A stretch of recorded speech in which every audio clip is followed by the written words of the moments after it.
برای ما بازی نهنگ آبی میسازن، مرتی که ما خودمون نیسان آبی داریم.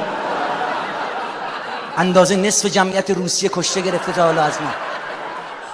اون ور دنیا در هر کشوری که نگاه میکنی در صنعت خودرو دارن حرفی برای گفتن میزنن و خودروهای جدید رو ارائه میدن. هی داره خودروها هوشمندتر میشه، اتو درایو، اتو پارک، اصلا تو ولش کن میره.